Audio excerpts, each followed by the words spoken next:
Biden announced yesterday that Kamala Harris will oversee the administration's efforts to stem the flow of migrants to the southern border by working with Central American countries. The announcement makes a few things clear: that Biden does consider this as an important issue. It moves the attention of the media away from the southern border to the root cause of the migration, which is the socio-economic conditions in countries to our south. Third, it's good news for Biden because it takes the spotlight off his shoulders while dips Kamala Harris's toes into the fire. Because sadly, there really is no good solution to this. Do you really think spending a few $billions in these countries will change the direction that these countries are in? Even if it did, how long will that be before it takes effect? The effort would have been effective had the US had a consistent approach to this problem while also addressing the problems inside its own house. The piecemeal approach, doing one thing for 4 years, doing something else for the next 4, and then doing what we did 4 years ago, is not going to help. Presidents offloading challenging tasks to vice presidents is not something new. Biden oversaw the same portfolio with Barack Obama, where he worked with Central American countries to improve the conditions and to stem the migrant flow.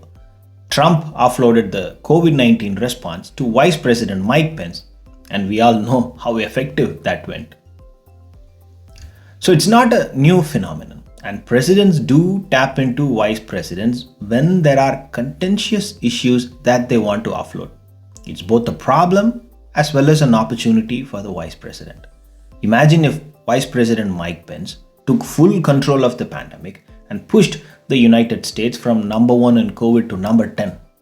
That alone would have made sure that he got the presidency when his time came, but Mike Pence did not make use of that opportunity. Compared to Mike Pence, the problem Kamala Harris faces is a much bigger problem in terms of the number of variables involved and the long history, and also because the Congress and the Senate will never give her the freedom that she would love to have to address and solve this issue. Pence had all the power he needed, but he chose not to use them. In one of my earlier videos, I will link it somewhere here, I have detailed the root cause of the US immigration problem. In summary, as long as there is a US law that says migrants can come to the border and apply for asylum, what right does any administration will have to tell the migrants not to come? They will always try their luck, come what hurdles the administration places in front of them to deter them from showing up at the border. So over and over, the US administrations have tried to not address the real cause of the problem, which is changing the US law, but instead they have been trying everything else. And as long as there is a filibuster, the Senate will not function. And as long as the Senate does not function, the laws governing immigration, asylum, and refugee status cannot be changed, and the status quo will continue. Trump will waste money on the useless wall, and Biden will keep giving money to countries to stem the flow of migrants. The first one is utterly useless because you can build a wall for thousands of miles, and the migrants only have to walk up to the port of entry and read out the US laws governing asylum seekers, and the border patrol officials will have no choice but to follow the rule of the land. Giving money to Central American countries and working with their leaders will help a bit, but it can only reduce the flow of migrants to the border and it cannot stop it. So Kamala Harris has been given a job that she cannot win outright. But if she somehow figures out a way and turn that seemingly unsolvable problem into an opportunity and reduces the flow of migrants, then she will have something on her CV that no one can dispute.